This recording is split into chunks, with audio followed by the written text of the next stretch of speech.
오늘 본문의 말씀은 욥기서의 말씀입니다. 욥기서 10장 1절에서 22절까지 말씀입니다.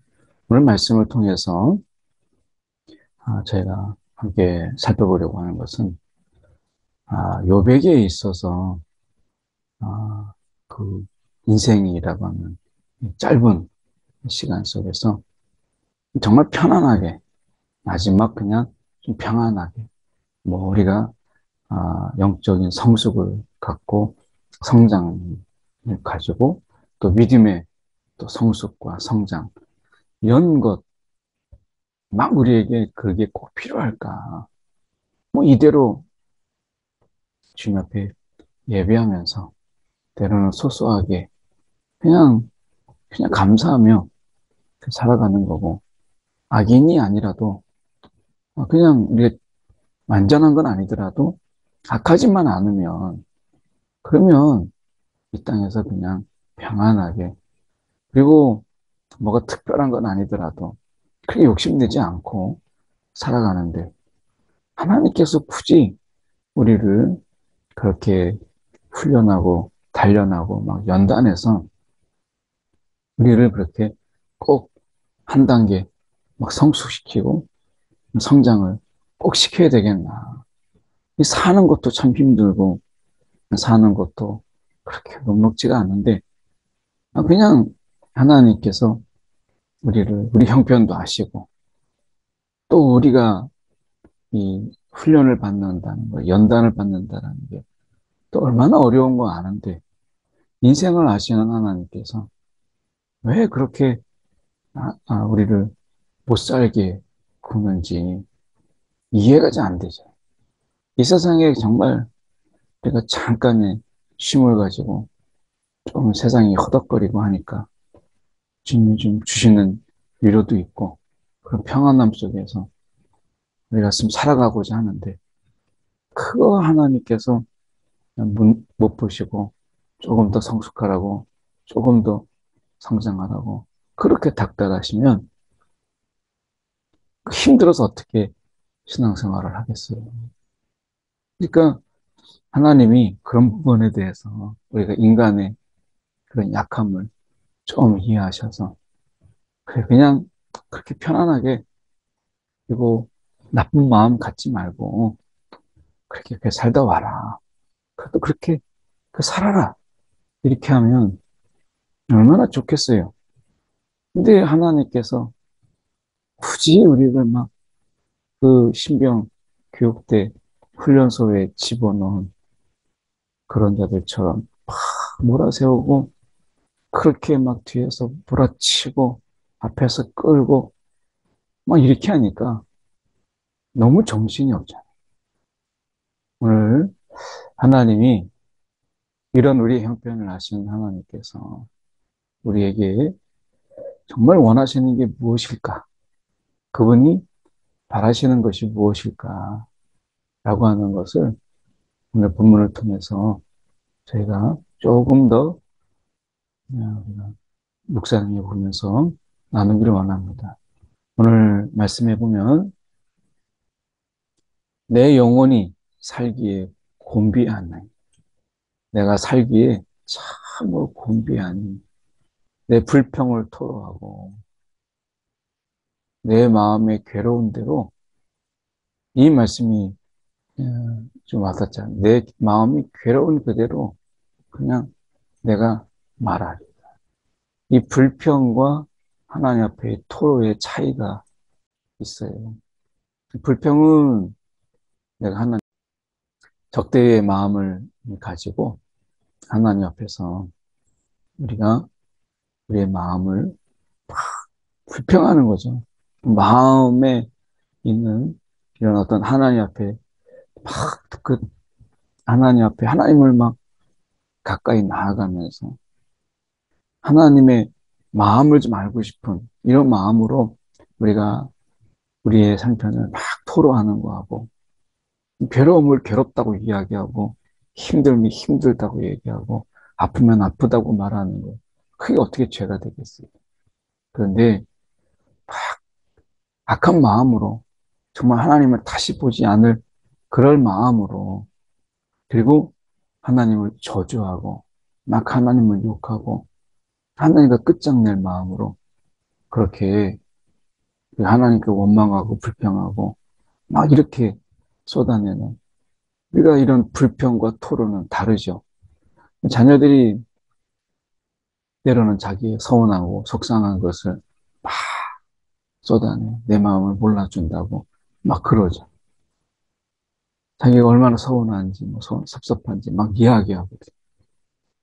근데 그것은 때로는 우리가 자녀를 마음을 좀 이렇게 속상하구나 이렇게 볼 수 있는데, 막 부모가 나한테 해준 게 뭐가 있냐부터 시작해서 부모 같지도 않다 뭐 이렇게 이야기하는 것은 서로 마음을 상하게 하고, 뭐 이건 무례를 넘어서 자기의 불평을 넘어서 이거는 부모를 무시하고 하는 이런 거잖아요. 그러니까 불평과 토론은 좀 다르잖아요, 우리가.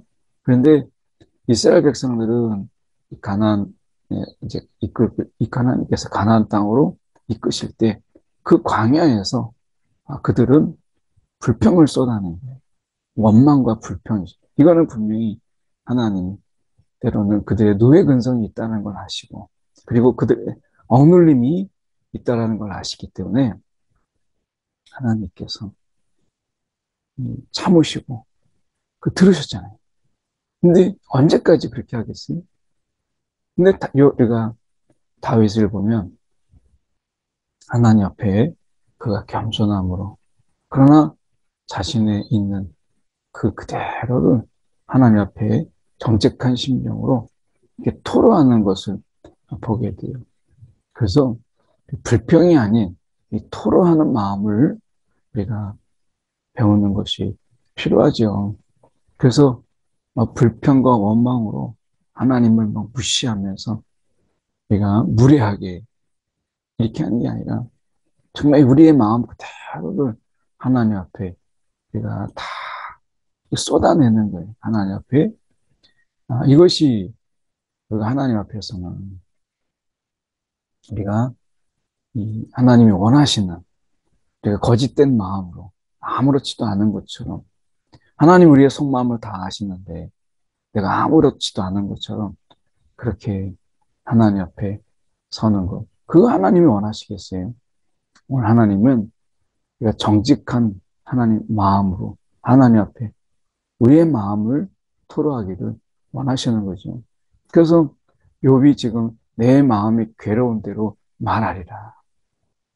이것은 굉장히 건강한 신앙인 거예요. 우리가 막 하나님이 우리가 하나님 앞에서 막 때릴까봐, 맞을까봐. 물론 이제 오늘 본문도 그런 게 나오지만 우리가 뭐 아닌 척 하는 거. 하나님 굉장히 경건한 척. 그렇지만 속으로는 막 불평이 막 있거든요. 누가복음 15장의 큰아들처럼 꾹꾹 누르고 나중에 살지만 동생이 돌아오는 걸 반가워하지 않고 그동안 아버지에게 쌓였던 원망들을 막 무례하게 쏟아내잖아요. 그 충격이 되죠. 그것처럼 그 억눌린 마음, 막 누르고 있는 이런 마음이 아니라 하나님 우리 가운데 이 기도라고 하는 것을 허락하신 것은 또 다른 이유 중에 하나가 우리의 마음을 하나님 앞에 있는 그대로 하나님 앞에 쏟아내 주기를 그를 원하시는 자녀와의 관계니까, 하나님의 자녀 관계 속에서 하나님 앞에 못할 말이 뭐가 있겠어요? 단 하나님으로 우리가 경외하며 그 하나님 앞에 우리가 무례하지 않고 정말 그분을 존중하는 마음으로 말하는 법을 배우는 거죠. 그게 기도의 훈련이잖아요. 우리가 말씀해 보면 내가 하나님께 아뢰오리니 나를 정죄하지 마시옵고, 무슨 까닭으로 도대체 이걸 알고 싶은 거, 무슨 까닭으로 도대체 나와 변론하시는지, 정말 무슨 까닭으로 이런 일을 하시는지, 정말 하나님 앞에서 이야기했던 것처럼 계급장을 떼고 우리가 한번 좀 얘기해 주십시오.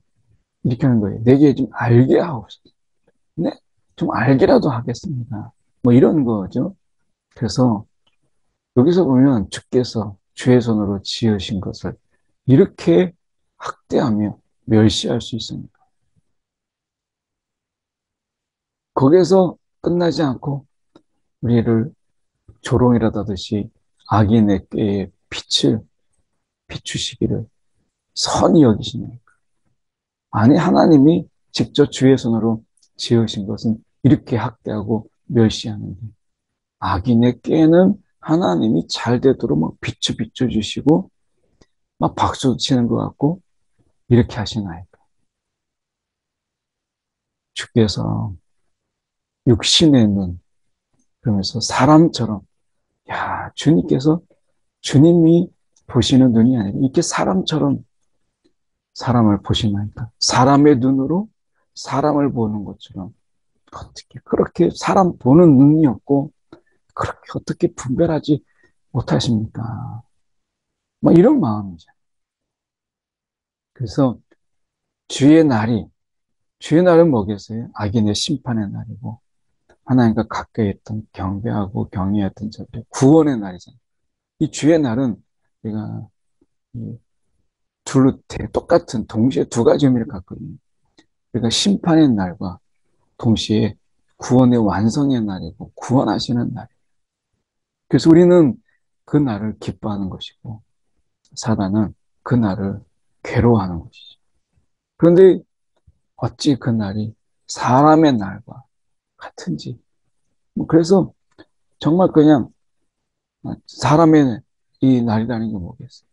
그 사람이 온갖 방법을 통해서 결과가 좋으면, 뭐 결과 속에서 그가 어떻게 착취하고 어떻게 사람들의 등을 치면서 뭐 하는지 몰라도 나중에 아주 돈 꽤나 있다.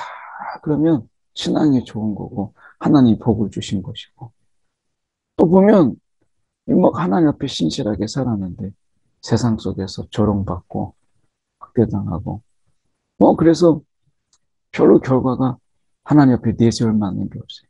근데 그의 삶 속에서 하나님 앞에 정직하게 행하고 그렇게 신실하게 살았던 그의 삶의 과정은 다 무시된다면 그게 사람의 나이죠. 하나님은 결과보다 그 과정의 삶을 하나님이 중요시 여기잖아요. 하나님 만약에 결과를 본다면 세례 요한은 그 뭐 잘못된 것을 잘못했다고 말했다는 것 때문에 목배임을 당하는 뭐 얻은 게 있습니까? 남은 게 있습니까? 그렇게 사람의 날로 여기신다면 누가 우리가 주님의 날을 우리가 두려워하며 하나님을 정말 경배하며 그리고 우리의 마음을 때때로 하나님 앞에 온전히 내어드리며 그렇게 살 필요가 뭐가 있어요? 그냥 세상의 악한 대로 세상의 방법대로 편성하면서 사는 거죠. 그런데 하나님이 정말 그렇게 아니하고 나의 허물을 하나님께서 막 샅샅이 뒤져가지고 나올 때까지 그렇게 인디안의 법칙처럼 그렇게 하나님이 비가 올 때까지 기울기가 그거 아니에요. 비가 올 때까지. 그러면 신이 응답을 한 거죠. 비가 올 때까지. 허물을 나올 때까지 막 찾아서 들추어내고 그렇게 하나님이 그렇게 하십니까? 그래서 주께서는 내가 악하지 않는 거. 하나님 그거 모르십니까? 이 마음을 몰라주는 거예요. 주께서 내가 악하지 않은 거. 하나님 내가 악하지 않는 거. 하나님은 아셔야 되는 거죠. 그래서 주의 손에서 결국에는 나를 벗어날 자가 하나도 이 주님의 손아귀 위에서 나를 좀 벗어나게 할 자가 하나도 없나. 내가 이렇게 지금 하나님 이렇게 내가 지금 영혼이 찌들어서 살아갑니다. 그러면서 말씀하시는 이 8절부터 이 12절까지 이 말씀이 정말 이 욥이 얼마나 깊은 하나님의 창조를 이해했는가를 보시는데요. 주의 손으로 나를 빚으시며 나를 만드셨는데 하나님이 창조주예요. 주의 손으로 나를 빚으시고 만드셨는데 왜 나를 이제서야 멸하시나이까? 주께서 내 몸을 지으시기를 흙을 뭉치듯 하셨고 나를 티끌로 그렇게 하나님이 나를 빚으셨는데 흙으로 빚으셨는데 하나님 다시 티끌로 흙으로 돌려보시나이까? 주께서 나를 젖과 같이 쏟으시면 엉긴 젖처럼 엉기게 하지 아니하셨나이까? 피부에 살을 피부와 살을 내게 입히시고 뼈와 힘줄로 나를 엮으시고 생명과 은혜 이렇게 얘기하죠. 이 생명과 은혜 내게 주시는 이 보살피시는 주님 오늘 주님께서 내 영을 내 육체뿐만 아니라 내 영을 지키시는 그러니까 욥이 이런 어떤 하나님의 창조의 이 하나님이 나를 지으셨다라고 하는 것은 정말 깊은 이해가 있었던 것을 보죠. 흙으로 뭉쳐서 하나님이 그렇게 나에게 생명과 은혜를 부어주시고 주님께서 내게 피부와 살, 뼈와 힘줄을 나게 엮으시고 그러니까 이게 뭐겠어요? 하나님이 모든 것이 다 하나님이 시작하셨고 그리고 하나님 모든 것을 채우셨고 그리고 하나님께서 생명과 은혜를 내게 주셔서 보살피셨는데 내 영을 지키셨는데 이렇게 말씀하고 욥이 모든 것이 다 하나님에게서 왔고 이 모든 것이 하나님의 보호 가운데 이 모든 것이 하나님의 간섭으로 이루어진 것인데 날 이렇게까지 하나님이 사랑하셨는데 이제 하나님이 주께서 이런 마음으로 주님 나를 그렇게 대하십니까? 이 뜻이 주께 있는 줄을 하나님이 이 모든 것을 날 이렇게 지으셨는데 하나님께서 내게 이렇게 대하시니까 라고 하는 거죠. 내가 범죄하면 주께서 나를 죄인으로 인정하시고 내 죄악을 사하지 이 주님께서 용서함이 없는 분이시고 그렇다고 하면 안 돼요. 우리가 주님이 용서하지 아니하시는 주님 그런다면 누가 하나님 앞에 설 수 있겠어요? 오늘 예수 그리스도의 그 보혈로 우리의 죄를 예수 안에서 다 사해 주시는 이 용서, 죄의 용서가 있으니까 우리가 이 자리에 있는 거고 날마다 또 우리가 회개하며 살아가는 거잖아요. 오늘 하나님께서 사함이 없다면 우리가 어떻게 살 수 있겠어요? 구원함을 받았다 할지라도 우리가 넘어질 때가 있고 또 우리가 쓰러질 때가 있고 그런데 하나님께서 정말 사함이 없다 이렇게 한다면 우리가 어떻게 살아갈 수 있겠습니까? 내가 악하면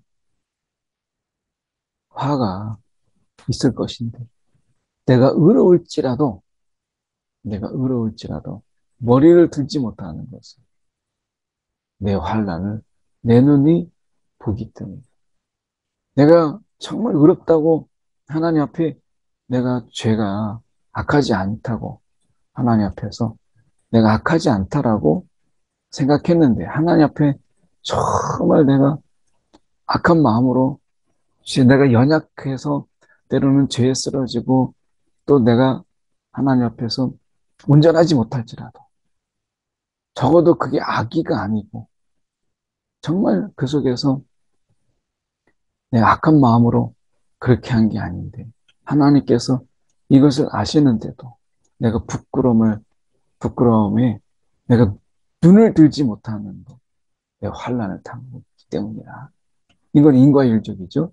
그러니까 인과율을 이 욥도 크게 벗어나지 못하는 거예요. 이 인과율이 결국에는 나는 그게 아닌데 결국엔 내게 환난이 있다는 얘기는 그 환난이 나의 악함을 증거하는 것이고 내 죄악을 증거하는 것이라면 정말 내가 이 부끄러워서 어떻게 하나님을 볼 수 있겠습니까? 이 답답한 마음을 지금 이야기하는 거예요. 그러면서 내 머리를 내가 주님께 들면 주께서 젊은 사자처럼 나를 사냥하시고 주의 놀라움을 다시 나타내시고 지금도 괴로운데 하나님이 나를 막 짓누르고 호흡이 안 되도록 막 목을 조이면 하나님 내가 어떻게 내가 말할 수 있겠습니까? 뭐 그러면서 자신의 이 처지가 너무나 안타깝고 속상하고 그리고 너무나 부끄러운 거예요. 그러니까 이 부끄러움이 내 속에 가득하다. 사람들 앞에서 경건하고 막 보이려고 하는 건 아닌데 막 경건한 척 하는 게 아니잖아요.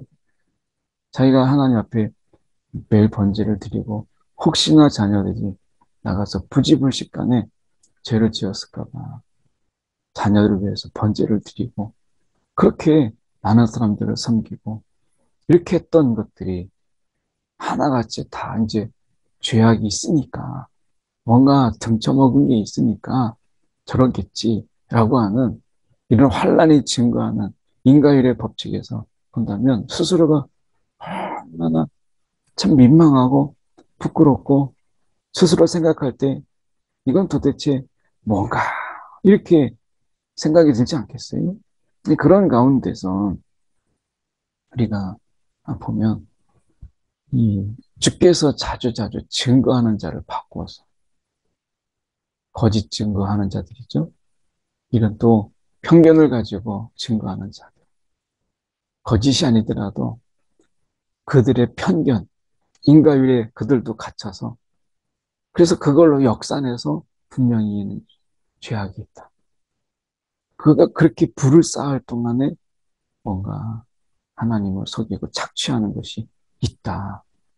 그러니까 그 틀에서 벗어나지 못하는 그들도 결과를 보고 결국에는 원인을 만들어내는 그들의 증거. 이것을 가지고 나를 치시고 나를 진노하시는 나에게 있어서는 마치 지금의 상황이 군대가 번갈아 가서 치는 것 같습니다. 그러니 우리가 신약에서 이 사단의 무리를 이 군대에 비유하잖아요. 그러니까 그렇게 막 군대가 번갈아가면서 치는 거죠. 나를 치는 거죠. 그러니까 욥이 이제 영적인 상황을 조금 눈을 열어보잖아요. 지금 사단에게 하나님께서 너가 쳐봐라. 이렇게 하신 거기 때문에 사단이 어떻게 해? 군대 조직처럼 움직이잖아요. 그래서 막 5천 명, 막 10,000명. 그러니까 군대를 입고 다니는데 그래서 군대가 번갈아 가면서 치는 거죠. 이게 지금 영적인 상황으로 맞는 이야기죠. 지금 어떻게 보면 하나님께서 지금 마치 군대, 하나님이 지금 치시는 게 아니지만 이 상황에서 마치 군대가 번갈아가면서 나를 치는 것 같다라고 얘기했을 때 욥의 이 이야기는 그가 당하는 입장에서는 이게 맞는 이야기인 거예요. 사단이 그를 막 지금 치고 있으니까.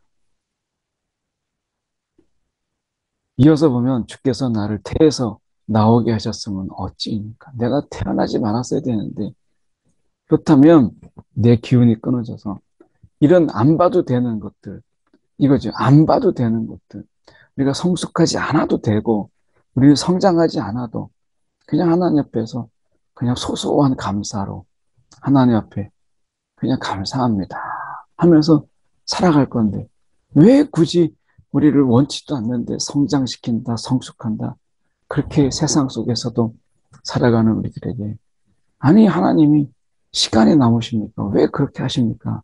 막 이렇게 있는 거죠. 내가 기운이 끊어져 아무 눈에도 보이지 아니하셨을 텐 아니했을 텐데 도대체 내가 나를 낳게 하시고 내가 지금까지 살게 하셔서 이런 일을 보게 하십니까? 있어도 없었던 것 같이 되어서 태에서 바로 무덤으로 갔을 텐데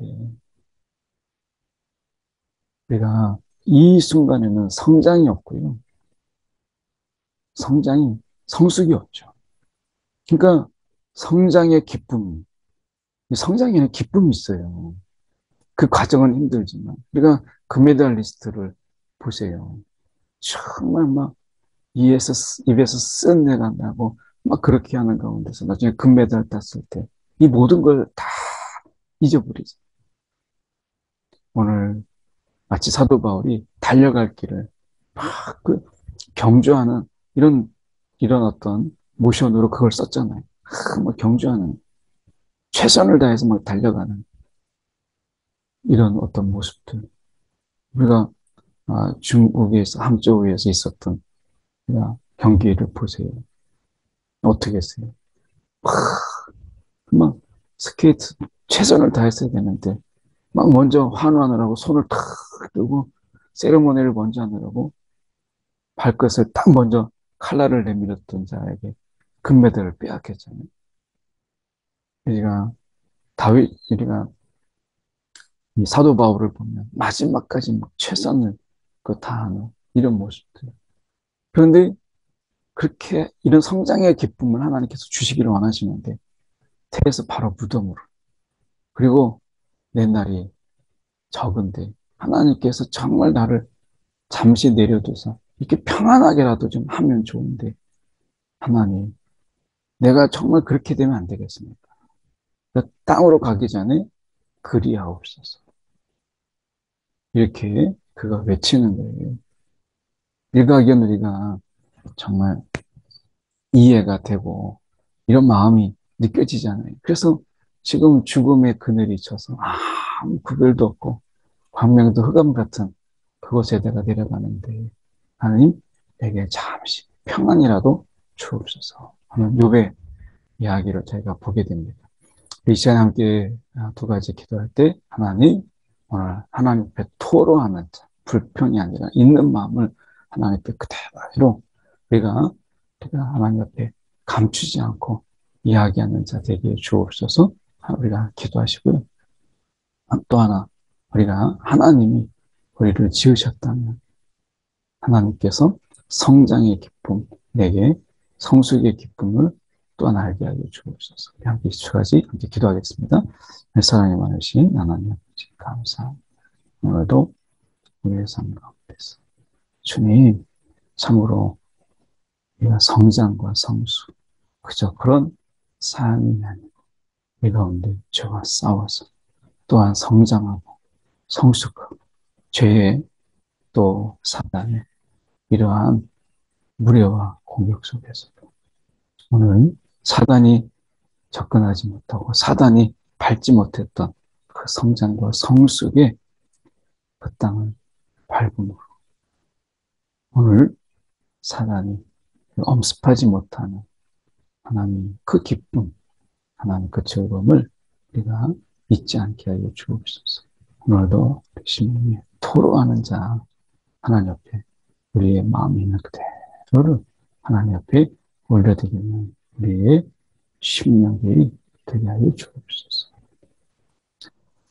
사랑이 많으신 하나님 아버지 참으로 감사합니다. 오늘도 주님 안에서 오늘도 주님 앞에 내가 정직한 심정으로 우리의 마음을 하나님 앞에 그대로 투명하게 토로하는 하나님 그런 심령 되게 하시고 그런 척 아닌 척 하지 않게 하여 주시옵소서. 오늘도 하나님께서 우리 가운데 성장의 기쁨, 성숙의 기쁨, 사단도 누려보지 못한 것을 우리 가운데 누리도록 이끄신 하나님의 마음을 헤아리는 이 하루 되게 하여 주시옵소서.